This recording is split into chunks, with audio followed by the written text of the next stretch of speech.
Thank you for joining me this morning with Homes with Joan. I'm super excited to be at Seniors Helping Seniors and with Dawn Neely. She is a phenomenal person in our community, as you've all probably had the pleasure of meeting Dawn, and she offers the best services for our seniors in our community, along with her business, Seniors Helping Seniors. Dawn, welcome. Thanks for being here. Thank you. Thank you so much, Joan. It's a pleasure to be here today with you. Yeah, well, we're going to be talking about how we can work together in partnership in our community with helping folks during these transitions as we age. And Dawn, you want to tell us a little bit about Senior Helping Seniors and what it is you do and don't do, maybe? Absolutely. No, it's always a pleasure to share about our company, what our goals are, how we started, and what we're trying to accomplish in the community. Seniors Helping Seniors was brought to Michigan by my husband and I in 2008. We actually had been thrust into the world of caregiving ourselves, caring for my mother-in-law and my mother, who had become ill at the same time. And that really opened our eyes to an area that we discovered a passion for. We were both in corporate America at the time, kind of running that rat race, and trying to find something that we felt would bring more purpose and meaning to our lives.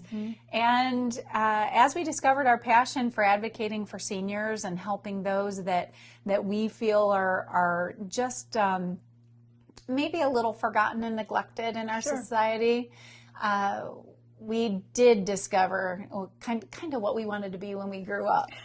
Yay. So to speak. Yeah. So we opened Seniors Helping Seniors in 2008 with the goal of providing a resource for our senior community in areas that they might be finding a little more challenging, along with the natural things that come along with aging. So our goal is to walk alongside our senior community and help them with things that are becoming a little more challenging, those activities of daily living that just need an extra support level. So we're not a medical company. We don't provide medical care per se. What we do is help with, for example, helping keep homes clean, launder clothing, prepare meals, provide transportation, and assist with personal grooming and bathing, things of that nature. Really anything non-medical that'll help our seniors stay independently and safely in their homes. I don't know about you, but most seniors that I meet and that I talk to prefer to stay in their home environment. They just want to be where they're surrounded by their things, their memories, their people. And with getting a little bit of support in the home, they're allowed to do just that. They're allowed to do that. So that has been our goal. We've spent 14 years in the community here supporting our seniors, and it's just been such a joy to be able to be there for them. Well, during the COVID period, before it actually, I had the gift of working as a caregiver in our community for Seniors Helping Seniors. And when COVID happened, we shut down. I decided to do something a little bit different, still in my caring nature of helping our community, which is now transitioning people in and out of their homes. And being a caregiver, Dawn, really, the process and the folks here at Seniors Helping Seniors are the real deal. They are there every step of the way to help families, to help seniors in a very, sometimes can be a struggling time in their life. They want to stay in their home. We want our seniors to be able to stay in their homes where their children grew up, their memories are there, and now it may be a challenge for them to be able to do that. So definitely one huge resource here, which is what I like to do with this show, is to really educate people about what our community offers. And with Seniors Helping Seniors, they're there for you every step of the way. Dawn does a beautiful intake to talk about the needs of the families, to hear the family needs, to offer experience into, what Seniors Helping Seniors can help you move forward with. If it's staying in the home, or at times it's beyond that, and all the health and safety items and issues that she can resource out to help you be able to make those hard decisions. This is an emotional time. You need that hand holding, per se, to help people with that. And I'm sure, Dawn has experienced that many times with the people and family members you've had. We have. It really is a challenging time for our seniors. Recognizing that some of the things that we're used to doing on our own are things that we're no longer able to do is delicate. And losing our independence is something that I think we all fear to a certain degree. But our goal is to actually add to independence by allowing our seniors to continue doing the things that they enjoy, continue to have things done that need to be done, while also developing a relationship with somebody that they can trust, somebody that they have gained a level of rapport with and feel that is a little bit more like a friend. Seniors Helping Seniors is a little unique in its development and its model. Our providers are mature adults themselves. So looking to be part of a support network, and we are so grateful that we had the opportunity to work alongside you as well, and have you along with us. It was such a blessing. Mine too. And it continues to be so. So I'm grateful for that time as well. Well, thank you so much, Dawn. And it is fun because you would walk in and, you'd have breakfast with, who it was. You did create that relationship of, you're offering me into your home, and that has to be respectful on the caregiver side as well, but also be those extra set of eyes for family members or husbands who may be a little bit nervous about mom right now, or dad, or wherever that situation may be. So we're very lucky to have the extra support in our community as it relates to this, and we are going to be going in our next segment. We are going to be talking about when is that time to call in help. You may have been thinking about it for a while. You've seen it. Mom's or dad is saying, no, I don't want it. And there becomes a contentious moment. So we're going to be talking a little bit further about when is that time to call in help for your family member.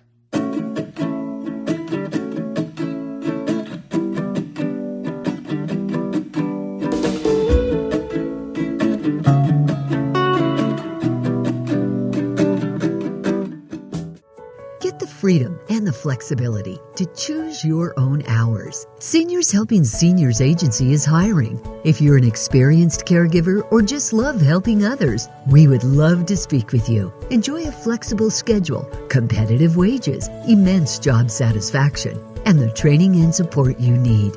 Call us today to learn more. Seniors Helping Seniors, like getting a little help from your friends. Well, welcome back. In this segment, we're going to be talking about when do you call in help? So you've probably been living with this question in your mind for quite some time. Because it's like Dawn had mentioned, we want to keep our independence. We want to make sure we're staying within our home. But it has come to that time when you have to pick up that phone and you have to call. And who is that person you're going to call and talk to? We're hoping that you would take the opportunity to call Seniors Helping Seniors. So Dawn, what would someone get when they called Seniors Helping Seniors? Sure. We do. On a regular basis, we receive calls from folks that, frankly, we get more calls from adult children than seniors themselves. But it's because they've started to recognize things that are becoming a little bit more challenging for mom or dad or a loved one per se. We typically see one of four things and it's interesting that it can be kind of nailed down, but we typically see that maybe the upkeep of the home has changed. There's a change in, maybe mom was super meticulous and always made her bed, for example, but we're starting to notice small things changing in the home. And it could also be personal hygiene. Sometimes we'll notice that there are times when our senior is unable to recognize that they're not changing their clothes. A lot of times we'll find that our seniors are starting to sleep in their clothing, and that can be an issue as well that's recognized by an adult child. For example, meals are challenging. Sure. Meals for one or two people is difficult, and it can become much more convenient to not necessarily prepare a meal, but have something lighter and a snack that doesn't necessarily provide the nutritional value that our seniors need. And another really, really big thing is medication management. Sure. Our medication management is so important, and many times we find that some of the issues that our seniors are experiencing are really due to the lack of medication management, that with somebody that could just come alongside them and support them in their daily routine, we could avoid any of those issues that could be experienced due to some lack of order in the medication management. So our goal is to really establish a care plan that effectively meets our seniors' needs. So when we receive that initial call, it's really a discovery process. It's an opportunity to learn about the routine our senior has, learn about their support network. It's just a really good opportunity for us to understand what their care plan might look like, and introduce it into their lives in a comfortable way, so that they're able to maintain a certain level of independence, but also have the support in these areas that they need. Sure. And that can be very delicate. Yes. So when I know that Dawn will go into the home and do the evaluation in a way that's, very comfortable. Lots of times I'm sure the folks that have someone else is called to have you come in and take a look at things, they're a little bit more resistant, and it takes a person that understands those needs and can talk about them in a way that helps them understand what it is we're doing. I always believe that knowledge is very important, and I've also understand there's a lot of resistance that can come into someone wanting to help. And then I'm sure you're also put into positions where you basically have to say, this is just not a safe living environment. And I really highly recommend some major changes. And I'm sure that has happened in your long career here with helping our seniors in our neighborhoods and community.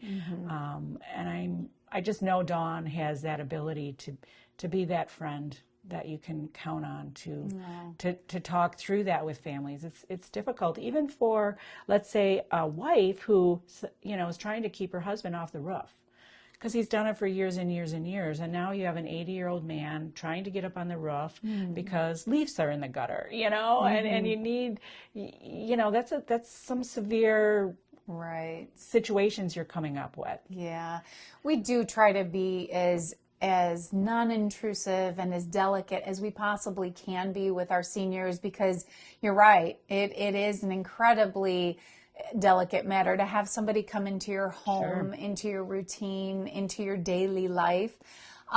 We stress with our folks that our goal is not to come in and take over.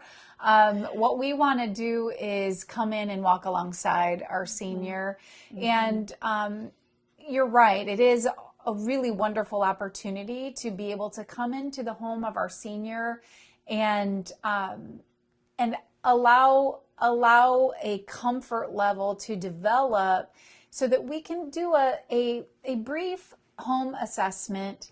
It's really just a an opportunity to make suggestions. The first thing you always hear about a safety in a senior's home is throw rugs, right? Sure. That's the first thing we always think of. Remove the throw rugs, they're a safety hazard. And it's very true. Yeah. But there are a lot of other things that can be suggested as well that a lot of times people just aren't aware of. Sure. And there are a lot of things available today with medical equipment that makes lives so much easier. Sure. Shower equipment, hand bars in the correct areas and positions that we can make those suggestions and referrals out to companies that can make these accommodations, allowing our senior to stay in their home a little bit longer, as long as it's safe. Because like you said, Joan, and it truly is the case, our goal at Seniors Helping Seniors is to help people stay independently in their home environment,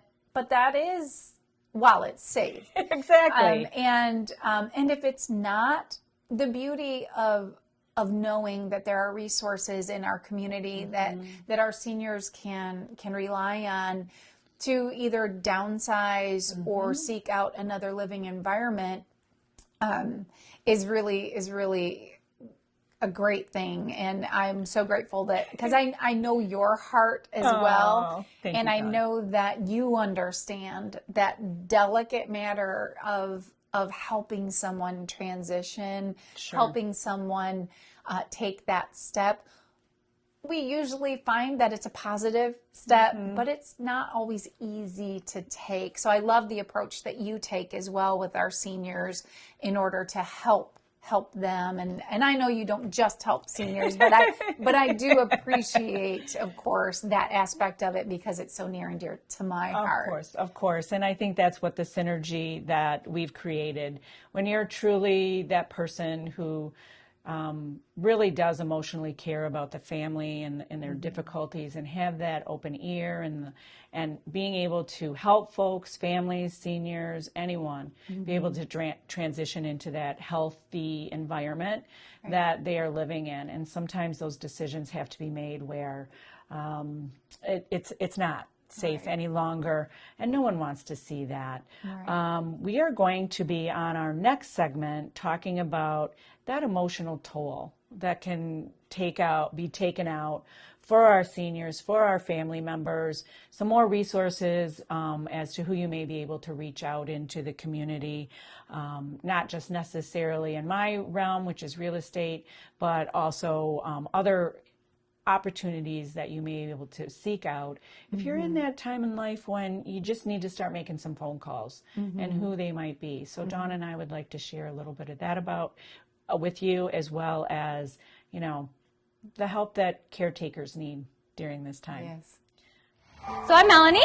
I'm here with Canine Stray Rescue League. I've been with the rescue about 5.5 years. I'm the foster coordinator here. I volunteer as well as I'm a board member. It's hard to get a good read on the dog, and it's hard to tell sometimes that a dog is a great dog when they're stuck in the kennel environment living on a concrete slab. And it's nice when they go into foster care because we can get a little bit better feel of who they are as a dog, and then we can find a better fitting home for them. We can learn if they do well with dogs or people or kids, cats for that matter. Cats in particular are really difficult for us here because we don't have cats on site. So if you do become a foster with us, we do provide everything, so it's not any expense to you. We'll provide you with the things that you'll need, such as a cage, food if you need doggy bowls. We have support for you as well. So if you are interested in becoming a foster, email us at caninestrayrescue@yahoo.com, and we will put you in touch with me, and we'll see if you're a good fit for fostering with us. Every year, distracted drivers are responsible for nearly 2.5 million car crashes. The National Safety Council reports cell phone use while driving leads to 1.6 million crashes. The NSC reports 1 out of every 4 car accidents in the United States is caused by texting and driving. Texting or reading text takes your eyes off the road for at least 5 seconds. How you doing, ma'am? So if you were traveling at 55 miles per hour, you're essentially driving the length of an entire football field blindfolded. Once a driver has been distracted, it takes only 3 seconds for a car crash to occur.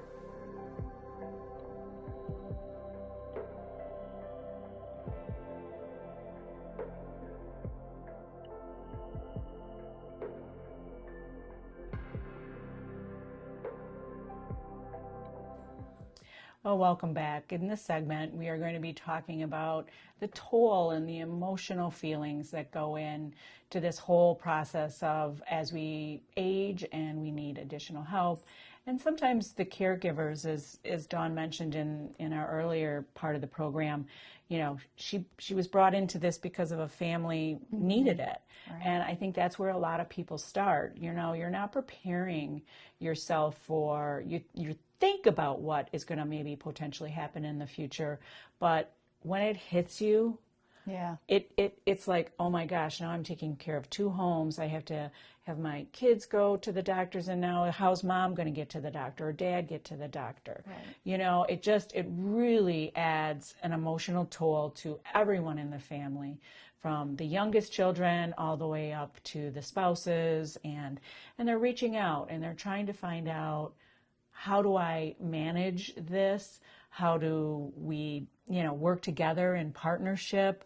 I know that, not that we're just trying to bring you information, but I really truly believe that, that long-term care insurance is an important conversation to be thinking about now, for your future. Yeah. That's a suggestion we make to people. Anyone 50 or older should definitely be thinking about it, learning about it. I do believe that our generation is not quite as prepared as we should be for our later years. In the last 70 years, Joan, our life expectancy has been increased by about 30 years. Oh my goodness. So I truly believe that we are just not societally prepared to handle 30 more years of life. And we really, we see it now. You drive down the road and you see a big senior community being built or just opened. They're everywhere, right? And there's some really wonderful, wonderful ones. We partner with a lot of them. But to be quite honest, I'm not sure how many of us in our generation are prepared to be able to transition into that kind of environment. And there are steps that we can take today to at least put ourselves in a better position. Sure. When we do find ourselves needing some support. Long-term care is just one of them. I don't sell it. I just promote it heavily because of what we've been exposed to. Sure. Providing support in the homes of our seniors for so long has shown us that we really do need to understand what will happen to us if we lose the ability to do A, B, or C. We need to think about, we have our children. Are our children going to be in a position to help us or not? Do we want our children to be in a position to help us or not? So those are things that being a little bit proactive about could be really helpful in our later years. Yeah, that, you hear insurance and you go, oh, I'm paying for insurance. But, really, I completely agree. We are living longer. Definitely. That's proven fact. Right. And when we were younger, we weren't taught, or we didn't see the senior centers like we do in the assisted living facilities that we do now. So a lot of folks are doing that transition because of it. We're living longer. We need different housing. We need different opportunities. And for really at the bottom line, it's the health and safety and the emotional toll that it takes to take care of elderly parents. Lots of times it might be, you're taking care of 2 or 3, depending on the age. I know that in my personal case, I have a 93-year-old mother-in-law who's still living at home. We're managing 2 homes. And with all the thought, she's that stubborn one. I am not going to move, but she's starting to see that it's time. And it honestly, it does take an emotional toll on me. Got to go to the grocery store 2 times because we're doing that, So the thought of who you need to partner with and have things settled, we may have a will, we may have a trust that we've worked out many, many years ago that might need to be reviewed in our current situation.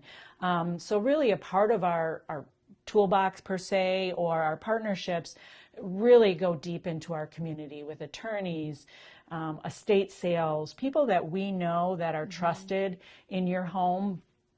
We love to offer those referrals. Cleaners, sometimes, you know, you need that really, really deep clean. If you're preparing to sell your home, if that's where you're at, and taking care of the landscape, you know, That's a big one. I can't plant all those beautiful flowers in those gardens and then Right. all of a sudden they're in disrepair and you're trying to, well, we got to put the petunias out this year, you know, it becomes that routine. It does. So I know, Dawn, you have a laundry list of folks that can help. We do. We work with a lot of different folks. We try to make sure that we're able to provide a holistic approach to care, because you know, our world, of course, revolves around our care providers going into the homes of our seniors, be that where it may be. It could be their home or a senior community. Yeah. But yeah, we do like to make sure that we have resources available to our seniors, such as, like you mentioned, and that's a very big one. Having a will prepared 30 years ago and not having it revisited is definitely something that you don't want to do. But we do try to keep our toolbox, as you mentioned, so full, so that we can make sure we're taking care of people. Absolutely. And even handymen. Yes. You know what I mean? All of a Yes. sudden that hand railing got loose and we need to get that fixed. Right. So it's not necessarily you're actually calling a real estate agent or you're calling Seniors Helping Seniors. But because we've been in this community, we care about this community. We want to see our seniors in a well cared for environment. That, you know, we meet a lot of folks and we know a lot of folks in our community that can help us during those difficult times. Help us age in place. Age in place. But also, you know, it's hard to ask for help. Sure. It's hard for a caregiver to ask for help. If you have a parent that has Alzheimer's and, you know, they're living with you in your home, you've taken that on, and now you're getting really frustrated. You know, there is help. There is help for that. I've been to many Alzheimer meetings just because, you know, the parents don't know where they're at, and they may strike out at you in a way that, you know, is uncomfortable and it's embarrassing. And, you know, I know you've had that experience as well. Yes, I made it a point to become a certified dementia practitioner because I think there is a stigma around dementia and Alzheimer's, and an education that needs to happen so that we can, as a community, be there for our seniors and be there for those that are caring for loved ones that are suffering from dementia or Alzheimer's. And that's our goal, is to, like I said, walk alongside our community members that are either dealing with the disease themselves or helping a loved one that's suffering from it. Sure. Well, and I've been at plenty of closing tables where the children are with their parents making these hard decisions, or at the kitchen table saying, okay, it's time. I need to sell the home. I need to move on. I need to move to assisted living. I need to, you know, at times move in with their children. Sure. You know, there's all different modalities when we age. But our true caring and our nature of the people that Dawn and I are is we'll be there with open arms, with education, with support, with the ability to share our knowledge with you, our community. So if you really need anyone as it relates to your aging parents, please don't hesitate to reach out to Dawn. Dawn, I appreciate you sharing your knowledge with us today. It's really, make the call to Seniors Helping Seniors for any of those needs, and Dawn will be there with very open arms to help you. I've experienced it firsthand, and we are very lucky here in our community, which is a larger community, to have Seniors Helping Seniors in our community. Thank you for joining us. Thank you, Joan. I appreciate it very much. That's very kind of you.